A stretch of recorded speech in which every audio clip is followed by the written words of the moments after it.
Hello everybody, guess what? You're watching The Political Vigilante. I appreciate you tuning in to watch the show. So, look at the fancy graphics. So, some interesting stuff happened in the New York primary a couple days ago.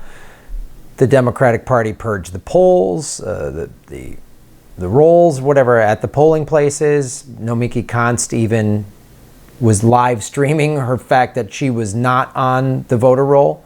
She's a registered voter. She's a member of the Democratic Party. A bunch of people were tweeting this. This is probably, Cynthia Nixon lost. And even some people are like, well, it wasn't that much, the percentage. That didn't have to do with why Cynthia Nixon lost. Well, it's still the Democratic Party cheating, right? It's still more their bullshit. It's, when they say, we're going to limit the influence of the superdelegates. They didn't get rid of the superdelegates. It's still a bullshit scam. They're still not, they're corrupt. They don't fix anything. And I think, as I was talking about in the super chat, everybody should vote for this Green Party candidate that's going to run against Cuomo. That's who they should vote for now in New York. But there was some good news in the New York State Assembly. This article was in The Intercept. DSA's Julia Salazar is headed to the New York State Senate. This is written by Daniel A. Medina, again, in The Intercept.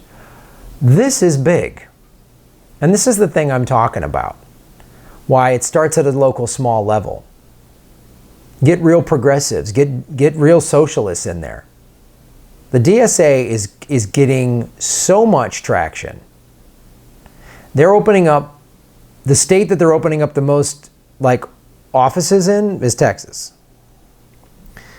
27-year-old Democratic Socialist candidate for state Senate had done what socialists do not typically do in American politics. She'd won, and won big, knocking off longtime incumbent state Senator Martin Dillon. Her 18-point victory, didn't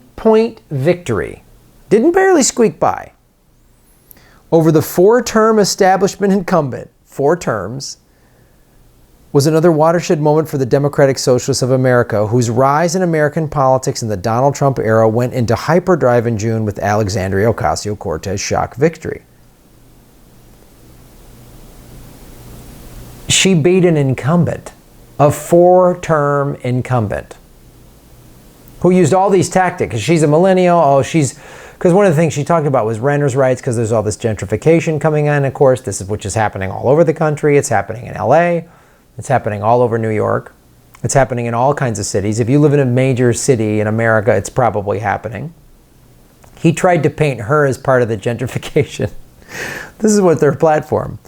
Salazar ran on issues such as tenants' rights, ending cash bail, abolishing ICE, Medicare for all, and repairing and improving public transit. This doesn't sound like, these aren't Mickey Mouse things.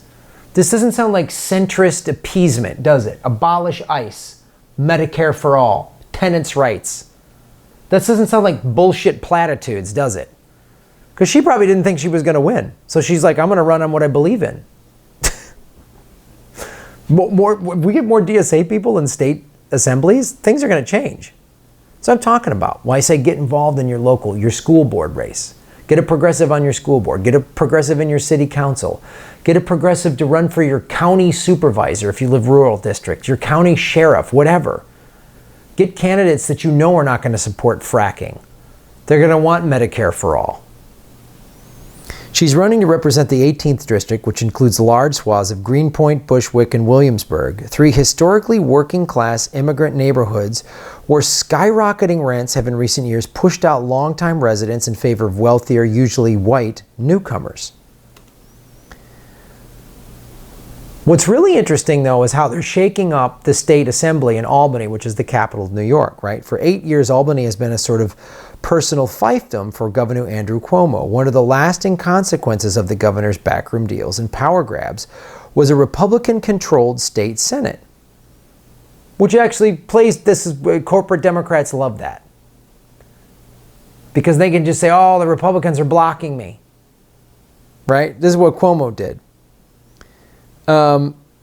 held by a steady coalition known as the Independent Democratic Conference, a recently disbanded group of 8 breakaway Democrats who voted with Republicans. A bunch. The Independent Democratic Conference, the IDC, they would vote with Republicans. How are they? Tell me how they're different. Tell me how just any blue will do. We got to take back, when I hear this, we got to take back the House and the Senate. Look what they did. And they know most people don't pay attention to state assemblies. That vanished Thursday night. Though a bunch of people got voted out. They all got voted out. So Cuomo's, he's still got to run against, the Green and the Republican. But even if he does make it to the governor's office, it's going to be very different in Albany. He doesn't have this secret society of sellout Democrats backing his awful deals with Republicans that fuck over working class people and just benefit developers wherever else. This is the thing, this gives me hope. The Democratic Socialists of America are winning. Cortez is going to DC. Salazar is going to Albany. Jahan Nanji, a 23-year-old Columbia University graduate student, stood nearby, transfixed on her phone as results poured in from races elsewhere. Nanji described herself as a recent convert to political activism, first inspired to become more involved in grassroots organizing by Ocasio-Cortez wins in June. For 3 months, in the stifling summer heat, she volunteered for the Salazar campaign, selling constituents on her Democratic Socialist platform. Got to go read the whole article. It's in the show notes below.